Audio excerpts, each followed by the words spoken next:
Hello,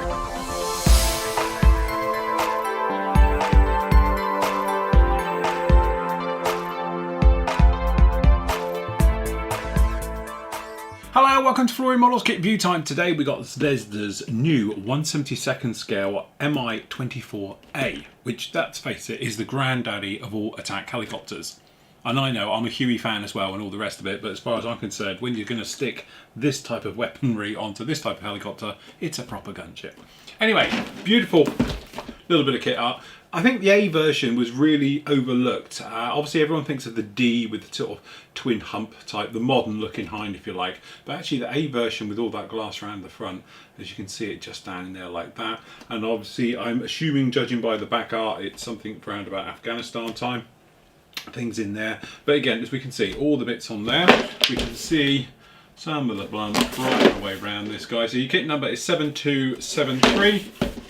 Some of the other versions that they've actually got down in there with the more traditional one, and I think that's the MI-35, which is the modern version of the Hind, as well as some of the others that they do as well. Now let's face it, Zvezda is the father for literally the Hind helicopters. They are used extensively with reboxing, notably with the actual Edard, which is a beautiful set that you get the two in there. But if you are going to do a Hind in 72nd, this is really a one-stop.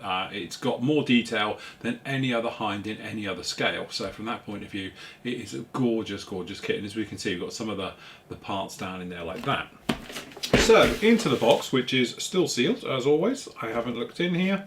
I haven't read any reviews on this, so I'm going into this totally blind, so you get a proper one. The usual thing that Zvezda do, which is really nice, you've got obviously your traditional flip open, but you've actually got a proper box inside it, which is a nice touch as well. That way, one, it keeps the kit safe and it stops it pancaking over time, but also it gives you a proper little box with them all in, just like that. So different, this one isn't bagged, which is unusual because usually they are in a little bag as well. We'll just get rid of that one first.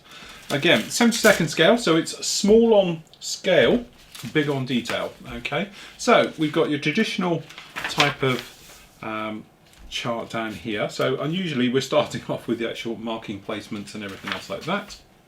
But anyway, down to the cockpit area, as we can see, plenty of detail down in this cockpit, putting it in there. As I said before, I've seen, you know, obviously the 32nd one, 35th one even, hasn't got as much detail as this has got in it. Beautifully done all the way through, as you can see down in there, putting down that nice sort of tandem cockpit. Then up into the actual rotor head, and working up there as well for all of those, and we've got all the engine detail, again fully detailed, all the areas right the way down in there, just like that. Okay, then we're over to the other side, starting to bring it all together now, trying to build up the actual fuselage halves, opening up your holes, fitting windows if you want them in or out for the doors. Okay, some of the extra paneling onto the sides. Okay, some areas to remove because obviously these are for later Hinds. As you might imagine, they're slightly modular, so the front end is obviously the newer part, generic rear ends, because obviously all Hinds are the same from the rear. Okay, putting this all together, going right the way through, so down in here you've got some bits for the undercarriage, and then we've got the wells, things like that being fitted in. Then working onto the front part of the cockpit, fitting in the crew, which again, another nice touch, having actual crew to go in this guy, and then right the way through, fitting on the actual pylons, the actual winglets going down on there, and all those areas are just like that. As we know, the Hind, these aren't just for holding weapons, they actually do give the aircraft lift as well. Okay, so again, engine canopies can be open or closed, so obviously showing off the beautiful engine detail that you've put in there, and then obviously all the gear being fitted, and then last up, weapons fit, putting the actual rocket pods on, or the actual the missiles themselves, tail rotor being fitted, and then down in here it's talking about a few of the little lumps and bumps to go on the specific type, and then obviously with the doors open, things like that, again showing it right the way through. Big old rotor head being put together, nice detail on all of that as well, and then popping that in, and remembering that the rotor head is offset to one side as well, being all the Hind family and the MI family in total all have that sort of, I think it's something like 3 degrees offset to one side as well. Okay, and then obviously we've got the parts layout, again beautiful, you can't knock it at the end of the day. Okay, so usual sprue right the way through. It's a softer type of plastic, it's not as you know, chinky as I call it as you drop it, so it's a more of a softer injection molded, but it is beautifully done. Okay, very, very nice indeed. We do have a little bit of texture on some of the parts, but over on here As you can see, the actual fuselage parts, and you've got gorgeous recessed details right the way over this particular kit. It does have a certain texture to it. It's not like a polished texture, but again, it's not a problem in this scale. It's pretty good right the way through on all of that, but incredibly fine recessed details, probably some of the finest I've ever seen. Okay, then we got down in here some of the smaller parts. You can see the engines down there, again beautifully done, all the doors, and then working our way through we've got these nice sort of one piece with inserts with the actual exhausts on this one, and then generally if we go around this way you can see we've got all the activators and the various parts just down in here with the actual soundproofing on the roof. The actual cabin as well, very nicely done. The actual rotor head system down in here, or the main shaft area, transmission shaft, very nicely done, all of those areas. Down inside of the cockpit you have got a couple of little ejector pins in there, but I don't think really you're going to see them. Generally the rest of it is all very nicely done. Okay, remembering to open up any holes as you see fit, but usual thing, we've got no sink marks, no nasties, no nothing. And then down on here, this is where the engines are going to sit on the top, so we've got a little bit of plumbing work down in those. Very nice, very clean, crisp mold as we've seen before on the others. Okay, on this side, we run top to bottom, you can see we've got some of the little parts down on there. We've got the crew figure, which we'll look at in a moment. This is the back of him. We've got the tails down in there. Again, beautifully fine details. Actually, we just lost a little rocket pod there. Okay, running right the way up. As you can see, all these parts beautifully done. No problem at all with any of that. That's really nice.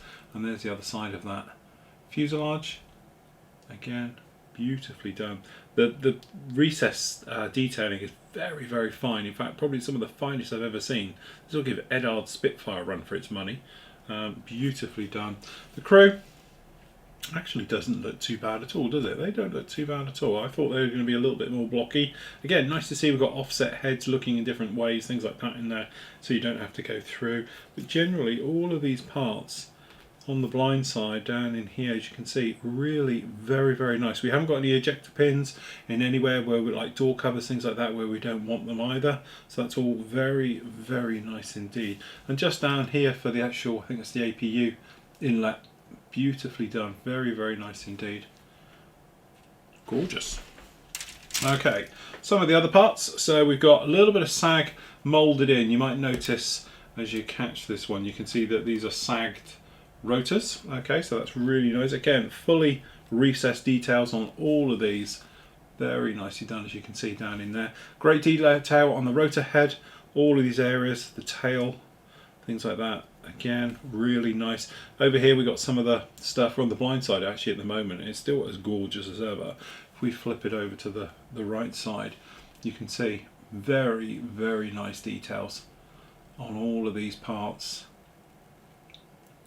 No problem at all with any of them. They are extremely nicely molded, very clean, precise. Just down in these little areas down in here, these activators are going to go up on the main rotor.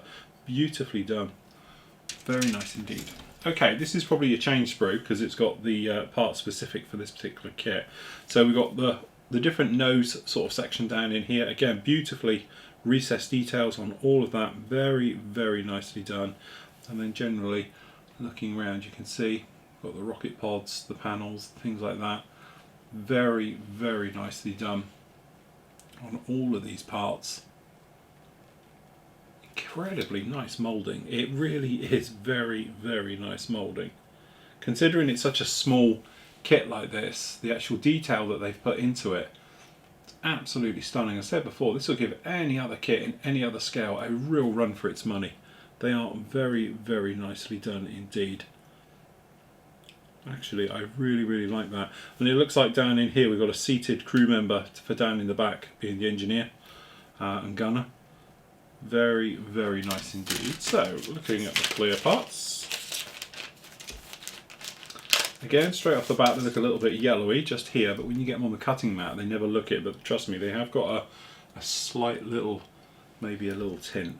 But as you can see, extremely clear, beautifully clear, all of that.